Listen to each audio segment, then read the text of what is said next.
Hello friends, welcome to Research Life. I am your host Dr. Sabyasachi Sengupta, founder and director of Sengupta's Research Academy and practicing vitreoretinal surgeon in Mumbai. Research Live is a platform meant to ignite the spirit of clinical research amongst all of us. Here I host some of the most eminent researchers in India and am confident that their journey will inspire us all. Dear friends, I hope you are enjoying these episodes of Research Live as much as I am enjoying bringing them to you. Today we have with us Dr. Santosh Honawar, one of the shining stars in Indian ophthalmology, a stalwart, a superachiever, and the current editor of the Indian Journal of Ophthalmology and head of CFS Education. Dr. Honawar had his basic medical education at the Bangalore Medical College and received his residency training in ophthalmology, followed by senior residency in ophthalmic plastic surgery and ocular oncology at the RP Center for Ophthalmic Sciences at the All India Institute of Medical Sciences in New Delhi. He was adjudged the best resident during his tenure. Dr. Honawar further trained in ocular oncology and was mentored by Professor Jerry Shields and Professor Carol Shields at the Wills Eye Hospital in Philadelphia, US, and also became a fellow of the prestigious American College of Surgeons. On his return to India, Dr. Honawar headed the Department of Ophthalmic Plastic Surgery at L.V. Prasad Eye Institute in Hyderabad and was responsible for its exponential growth and diversification. He thereafter established the Ocular Oncology Service, the first such facility in the country, and added a comprehensive multi-specialty children's eye cancer center as well. He was also an adjunct professor at the University of Rochester in New York State in the US and Case Western University at Cleveland, Ohio. Dr. Honawar currently heads the Department of Ophthalmic Plastic Surgery and Ocular Oncology and the National Retinoblastoma Foundation at the Center for Sight at Hyderabad. Dr. Honawar runs a very active fellowship program in ophthalmic plastic surgery and ocular oncology and has trained over 70 national and international fellows till date.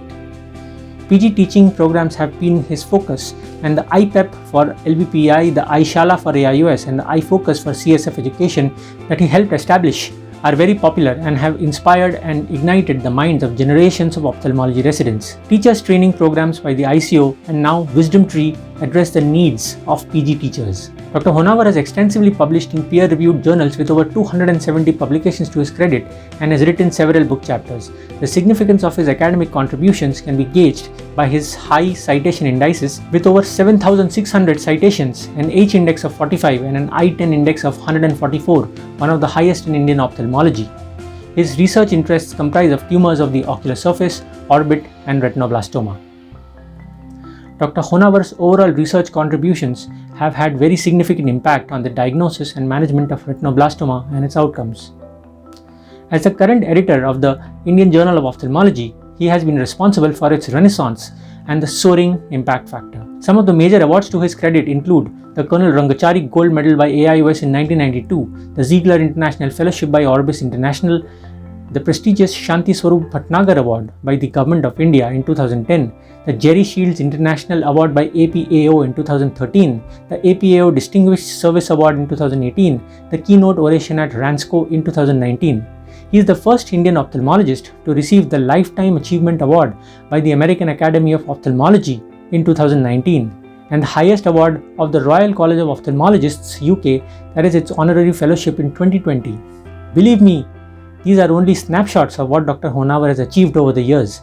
He has been inspirational to a whole generation of ophthalmologists like me. He is much loved across the ophthalmology world as a great clinician, researcher, teacher, and indulgent mentor. So, without further ado, I present to you Dr. Santosh Honawar.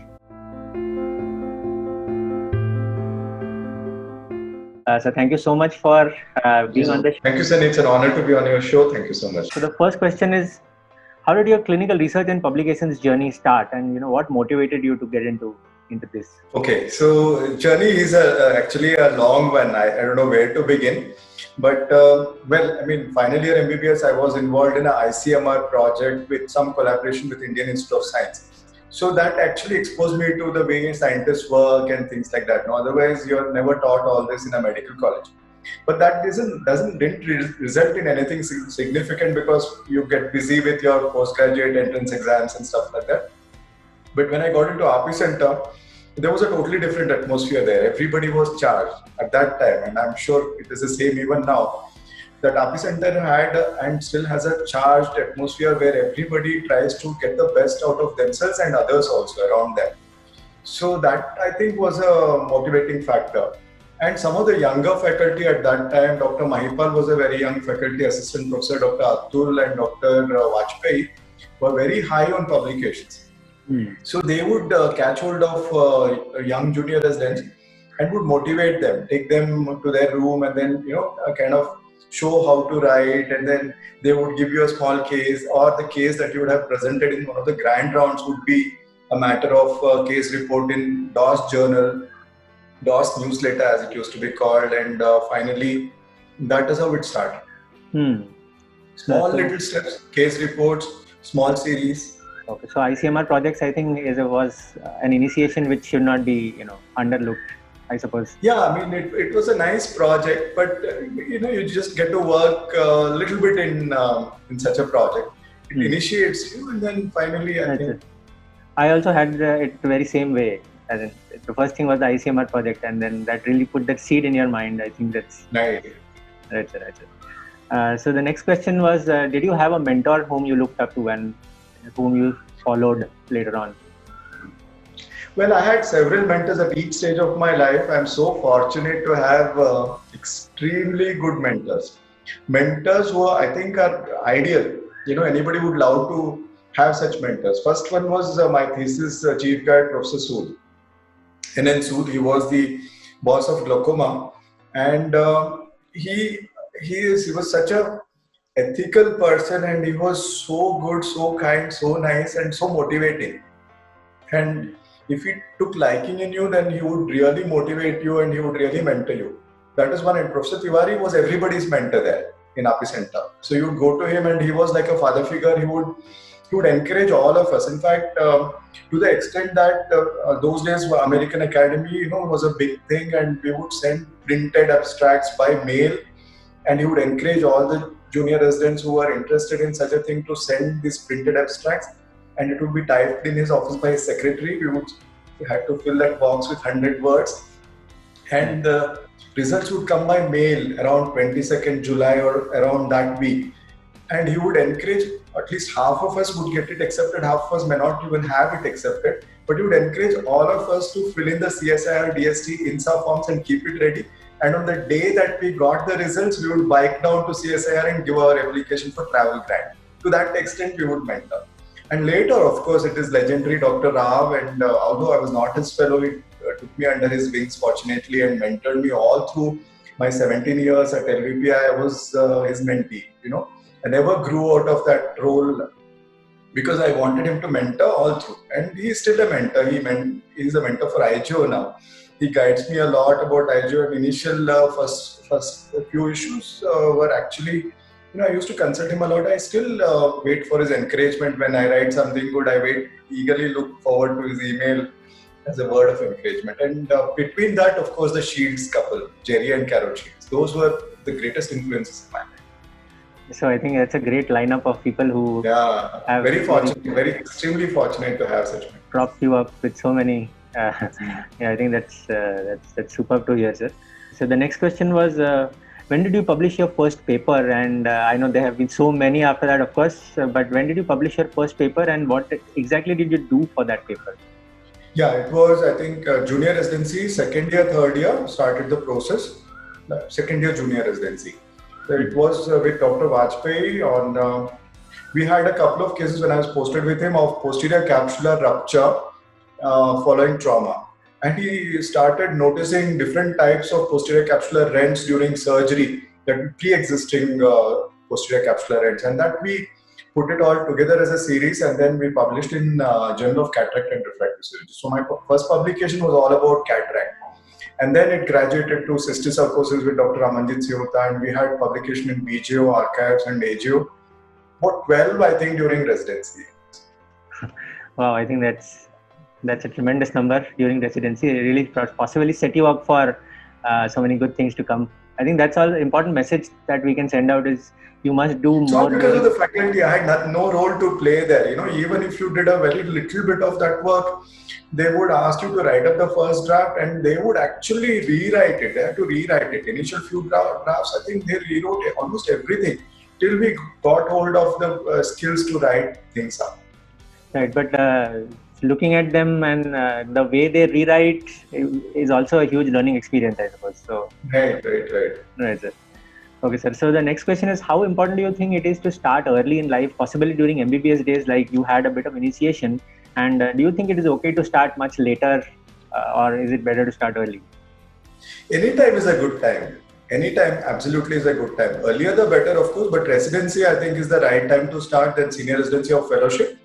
Then that kind of puts you on a track when you become a faculty or a consultant somewhere, or even when you go to private practice. If you are still oriented to doing research and publishing, then you'll continue all through your life. But it is not a race that you run. It's like marathon. You always try to have a better timing, but you never aspire to win a marathon. It's difficult to win something. So Right. anytime.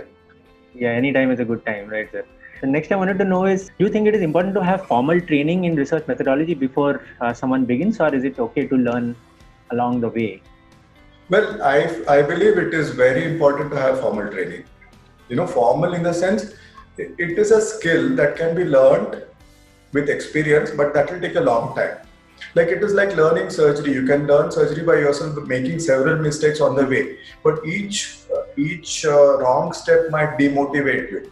It is publication versus not getting a publication just because you have made that mistake in your statistical analysis. So it is always good to have extremely good background knowledge and training in research methodologies before you venture into research in current times. Earlier, when we started off, there was nothing formal research training as such. There was not much of internet those days, and we had to read books to learn, and which is very difficult. Nobody would explain to you. You had to read and try to understand those books. Now, I think with all these courses online, etc., I think it's really good if you are prepared for this. Yes, That will take you ahead of time, 4-5 years at least, save a lot of time. there are plenty of courses which are there. I have a course, and then there are so many more. So I think your course is extremely good. People appreciate it. Right, sir. Yeah. And also you have, we've listened to your lectures on internet resources where you also have brought out so many different ones, which some of them also include research methodology. I think that is really nice. But the formal thing, I think, is a part of the fellowship, part of the residency. In fact, it should start when they start their thesis. That is the right time. Because a wrongly done thesis is of no use, right?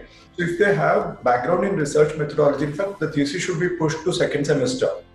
First 6 months, along with the basics of anatomy, physiology, biochemistry, pharmacology, examination of the eye, they should learn research methodology. And then in the second 6 months, the thesis should start. That would actually be good. Before even they start collecting samples, they should know how to, know the numbers, right? So I think, that is a really important thing that maybe administrators should look into, pushing the thesis a little down the line. That may be better. Right. They can always tie up if they don't have inherent talent within that organization to do research methodology training. They can always tie up with people from outside, who can come and give a series of lectures. If not for that particular medical college, for the entire group of medical colleges in that particular city or a district or a state, Right. So the next thing I wanted to know is how important is an international stint or a fellowship to enhance your research skills? We know that you had one along the way, but what impact did it have on you, and what is its importance, in developing?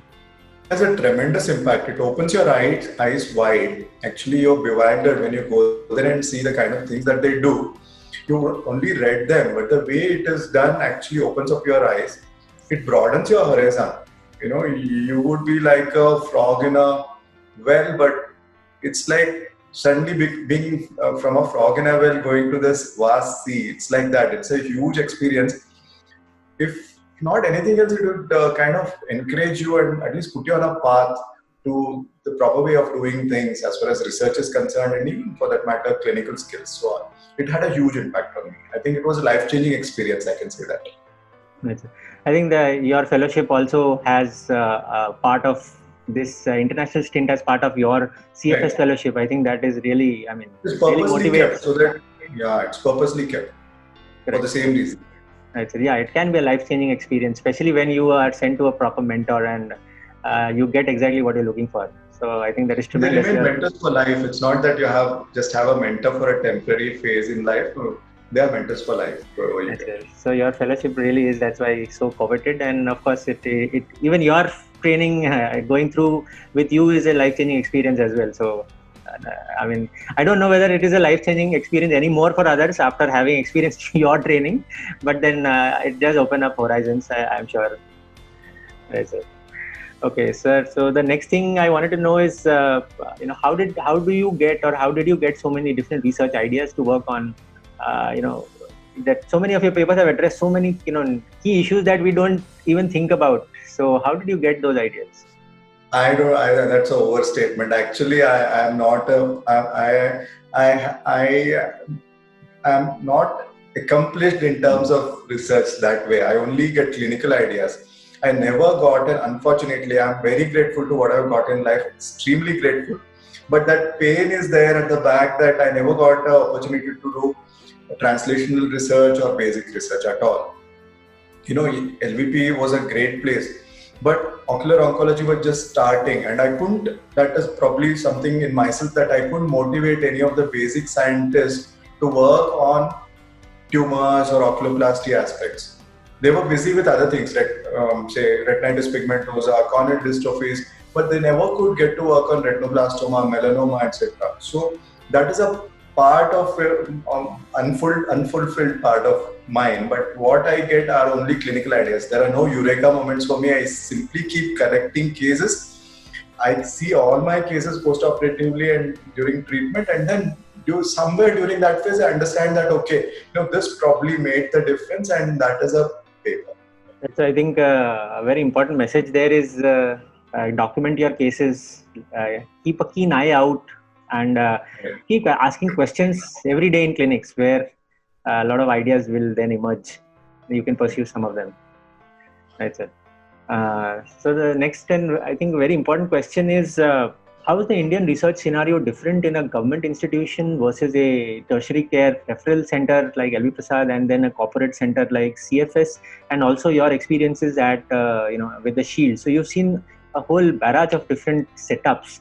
So how would you compare the Indian scenario in the government, the tertiary care center, as well as a corporate center? Can you? I think if you're an individual researcher with focus on clinical research, it really doesn't matter as long as you have independence to document your cases and publish. So it is immaterial. But if you're interested in basic research or translational research, then you need backup and funding. Funding is something whether it's the question of whether chicken comes first or the egg.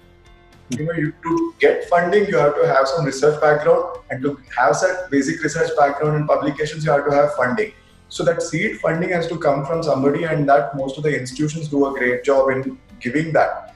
If you are a private practitioner or in a private organization, there is nothing called research funding. It has to be from your own resources, which is very difficult these days. Each reagent costs a lot.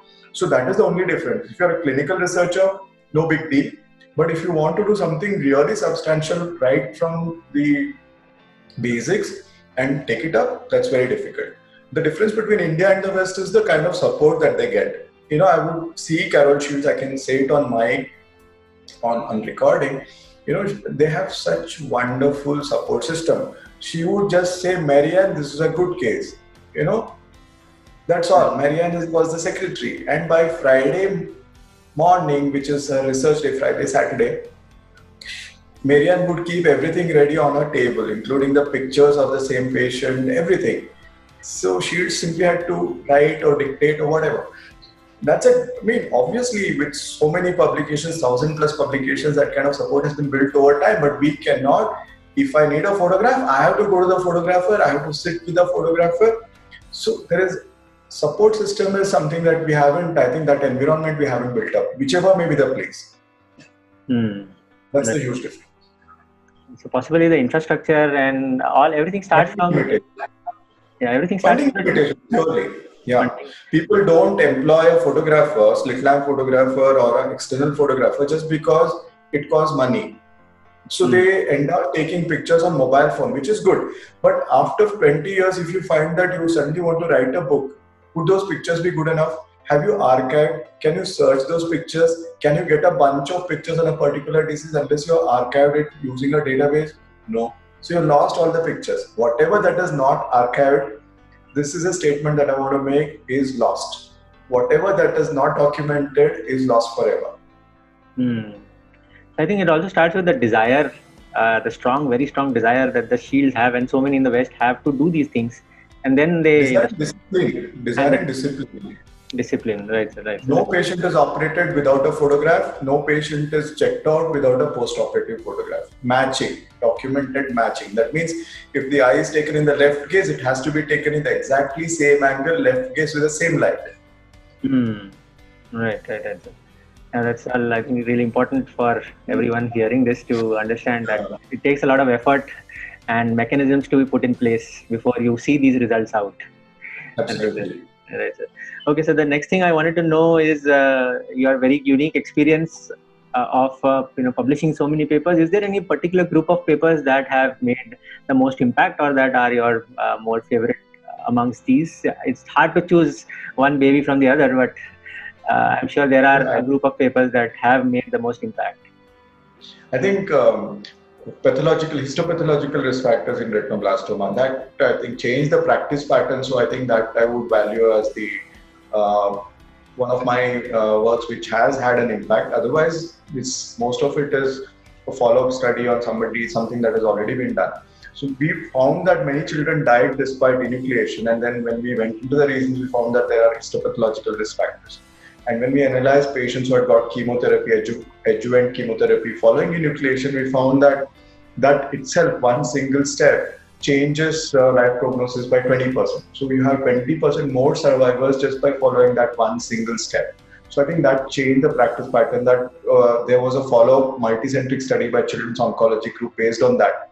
And now it is well established that adjuvant therapy helps. So that I would value as the most. So I think we've read all of those series of papers and have seen the kind of impact that they make every day in clinics, and it has impacted millions and millions of children's lives. So it has really had a huge impact. Not too many people are fortunate enough to be involved in in projects of that magnitude, but hats off that you did it. So I just wanted to know how did you contribute? You were the first or second author in so many of these papers. So did you actually carry these out in terms of making the Excel to analysis to writing, or? Absolutely. Right from conceptualization to sample size calculation to making the Excel sheet, getting it analyzed. Of course, we used a statistician to get it analyzed, writing the first draft, everything. So whenever you are the first author, you're obligated to do all this. Otherwise, you can't aspire to be a first author. Right. And I think the thought process that, what is going wrong and why is this happening? And so that is again a clinical question that you talked about before. And that really caused you to dig deeper and deeper as to why. So that really shows that research is really going one step beyond what others are doing, right? Well, it is just that you have to understand that there are limitations, and you should look at answers for those limitations. That's all. You have a clinical question which is unique for your situation or your country. That is what you try to answer. Right. Whatever that is relevant. So relevant clinical research, I think, is most important. In fact, all through 1800s and 1900s, what drove science and medicine was clinical research. Molecular research was hardly there at that time, isn't it? So from wherever we were Stone Age to wherever we came to in late 1990s, it was all based on clinical research, strong clinical research. Right, sir. So there is still scope for good clinical research. I'm sure. So the next question is again very unique to you in being the editor of the Indian Journal of Ophthalmology, and so what have been some of your better experiences during your editorship at IJO, and what are any lessons learned that you want to send out to people watching? I think it was a wonderful experience. It still is a wonderful experience. It keeps me engaged.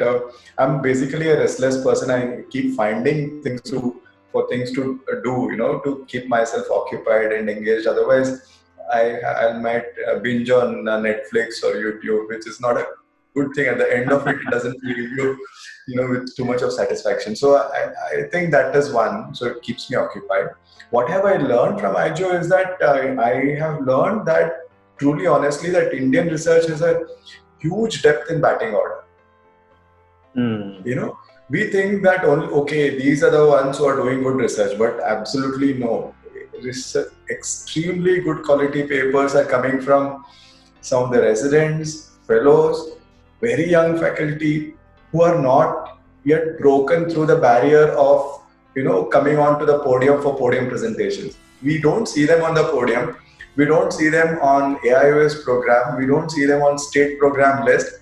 But their work is stupendous, extremely good quality work. So that is what has taught me. It is very optimistic to note that we have such great talents, who documentation skills are phenomenal. The pictures are just mind blowing.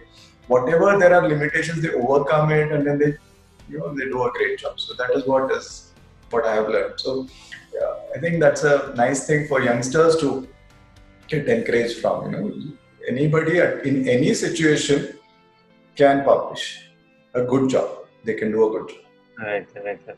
So I think some really encouraging words from someone like you who really has a view of the whole panorama of what is going on across the country. You also know it, Sunny. You review as well, and you are an associate editor. You know that the quality of submissions have tremendously improved. In fact, number has quadrupled, but quality has tremendously improved. So. Quality with quantity, I think IGO is now getting a lot of international exposure as well. So many of my teachers at Johns Hopkins or at University of Michigan keep asking me about are there any collaborative groups that I can start a study with, or what can we do with your teams and things like that. So most of this is coming out because they are reading IGO quite regularly. They know that a lot of it as well. We need a better impact factor. Yes, I'm sure that is on its way. I'm sure, sir, that is on its way. With all of your efforts, I'm sure that is bound to happen. Right, sir. The next thing I wanted to know is how did you manage to devote so much time to your research activities, especially during your time at LVPI when you had so many administrative duties, as well as so many other commitments. So travel and other things. How did you actually devote your time to research activities? The credit entirely goes to my colleagues and younger faculty who were working with me at that time, and colleagues like pathologists. Kaustubh is a great help. Geeta Venuventy was a phenomenon, and of course the oncologists. But the fellows are the ones who do a great job. Whenever their motivation is to go to conferences. So whenever they have to write an abstract, they have to collect cases. As a bonus, I may give something which is ready, a project which is ready. But then if they have 3 abstracts to submit, at least on 2 they have to work on. So they have a motivation, and each of that can result in a work of research or publication. And if the database is kept kind of live for the future fellows to enter in, I think it can become a great source of work. I think it's a win-win for both, for the faculty as well as the fellows. But the initiation should also come from the fellows. Not always the faculty are initiating things. So, and fellowship is the time where you really have that vigor also to do things. So, I think fellows can also push their faculties. Let's do this, let's do that, let's do this. And I give them first authorship. Absolutely. I have very few publications as first author because I am very liberal with giving first authorship if they have done that work themselves. So that should be a motive for them. Yeah, I think that is another very important point that a lot of faculty should also consider, that first authorship is something which the fellows really take. It's very important for them at that stage. And they keep it with themselves for the rest of their life. So I think that is something which people should probably look at. That's it. And so the last question is, as we come to the end of this very exciting session with you, is any particular message you want to send out to young researchers in India who will be watching this? Anything particular that you want to motivate them with or alert them about with all of your trailblazing experiences? So I'm sure there's a treasure trove inside. So anything that you want to... No, I can only tell them what my mentors have told me. I haven't gathered anything more than what I have been taught because I'm still being mentored. So first thing is to have an attitude for research. Why did you become a physician or an ophthalmologist first? It's not just to do cataract surgery, whatever surgery that you do and go home. You really want to contribute something, and I think you get the maximum kick or equivalent amount of kick with a publication. When you do a great surgery, you feel good. You get equal amount of kick, if not more, if you get a particular article published. You see your name in print and on PubMed and being cited, I think is quite an intoxicating factor. So that having an attitude for research is very important. Then get the background, get your ABCs straight, get a training. We are not fortunate enough to have such a training in medical colleges. Agree, there are limitations in our residency program, I agree. But with online resources, there is no reason why you should hesitate to go get yourself the background for research. If you don't know how to write, you can learn how to write. If you don't know how to do statistics, you can learn how to do statistics. So get the background next. Third, I think the ABC, C is to collaborate. See, I have 5 cases of a particular disease. I'm not an institute, but somebody sitting in Mumbai, one of my former fellows may have 7 cases of the same. Somebody in other city may have 3 of those. When I put all that together, I have 40, which is maybe probably more than somebody sitting in an institute has, right? So if you collaborate with similar-minded people, of course, making sure that they're all ethical. You should not have unethical collaborations. Somebody can't sprout numbers all of a sudden. They should be having documentation. So my suggestion is to have a common Google sheet where you keep on filling. Identify your focus of interest, make a small informal group, keep on filling that Google sheet, and at the end of a couple of years or a year, visit it and see how many cases do you have of a particular disorder. And that is a huge seed material for any sort of research. So collaboration is the key. And basic science collaboration also. If you have a lab which can do a particular thing for you, get them interested with authorship. Of course, we can't pay them huge money, and they might be able to do it. Next, I think is documentation is most important. Document every case, even if it seems very simple. Everything has to be documented. No patient should go to OT without a picture, good picture, and nobody should be checked out without a post-operative comparable photograph and long-term documentation. Then don't hesitate to experiment and learn new things. And finally, focus. You have to focus on a particular. Initially, it's good to be diffuse. We all want to have a larger CV, bigger CV, better CV, longer CV. That's fine. You can write from everything from cataract to optic nerve. That is fine. But as you grow in your career, I think it is good to focus on a particular disease or a particular aspect of a disease. That is where you can make a contribution. So finally, you have to focus. So can you just summarize the A, B, C, D, E, and F? Just quickly. A, I think, is attitude. B is to get the background right. C is to collaborate. D is to document. E is to be ready to experiment. And F is to focus. Diffuseness is a disease. So I always say that diffuseness is a disease. You have to focus. If you really want the best of you to come out, then you have to focus. You can do everything, but focus on one particular aspect of. I think that was really enlightening. Right at the end, I think it was really, really enlightening and something that people will take home with as we come to an end of this show. So thank you so much for being on the show and for sharing all your insights and all your tremendous journey with us, your mentors to your initiations and pretty much everything, including your experiences at the journal. So we thank you so much, and we hope that it will motivate all the impressionable minds. I'm not saying young minds, but all the impressionable minds who want to actually do bigger and better things. So thank you so much, sir. Thank you so much. Thank you, sir. It's an honor to be on your show. Thank you so much. All the best to you. Thank you, sir. Thank you. It's really, really nice talking to you. Okay, sir. Bye-bye.